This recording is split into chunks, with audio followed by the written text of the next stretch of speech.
Wow! మీరు ఎప్పుడైనా ఈ కూర ట్రై చేశారా? ట్రై చేయండి. చాలా అంటే చాలా బాగుంటుంది. ఏంటి అని అనుకుంటున్నారా? చింత చిగురు ఎండు మెత్తల కూర. ఎండు మెత్తలు చింత చిగురా బాగుంటుందా?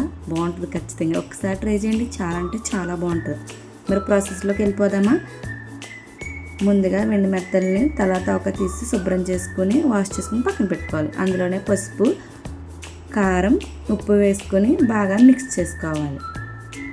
ఇలా చేయడం వల్ల మెత్తల్లో కూరలో చాలా అంటే చాలా టేస్ట్గా ఉంటాయి, చప్పగా అనిపించవు. ఇలా పెట్టుకున్న వాటిని పక్కన పెట్టుకుని స్టవ్ ఆన్ చేసుకొని ప్యాన్ పెట్టుకుని ఆయిల్ పోసుకోవాలి.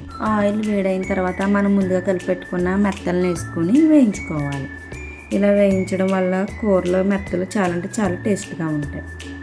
మెత్తలు బాగా వేగిన తర్వాత తీసుకుని వాటిని పక్కన పెట్టుకోవాలి. అది ఆయిల్లో ఇంకొంచెం ఆయిల్ వేసుకుని తరుముకున్న ఆనియన్స్ వేసుకోవాలి. ఆనియన్స్ని బాగా మగ్గబెట్టుకోవాలి. ఇలా వేగిన ఆనియన్స్లో 4-5 పచ్చిమిర్చి చీలికలను వేసుకొని బాగా కలుపుకోవాలి. మనం ముందుగా వేపు పెట్టుకున్న మెత్తలను కూడా వేసుకొని ఒకసారి కలుపుకోవాలి. ఇప్పుడు మంటని లో ఫ్లేమ్లో పెట్టుకొని చింత చిగురిని శుభ్రం చేసుకుని వాష్ చేసుకుని పక్కన పెట్టుకోవాలి. ఇలా క్రష్ చేసుకోవడం వల్ల ఎక్స్ట్రా చింత చిగురు కింద రాలిపోతుంది. మిగిలిన తీసుకుని పక్కన పెట్టుకోవాలి.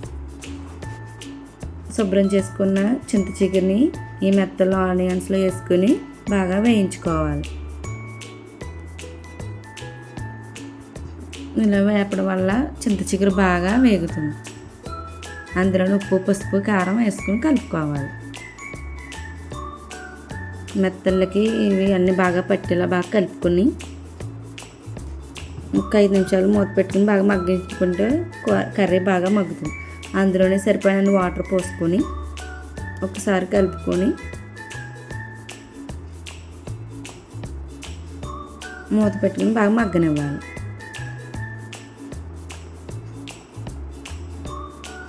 ఇలా మధ్య మధ్యలో ఒక్కొక్కసారి మూత తీస్తూ కలుపుకోవాలి.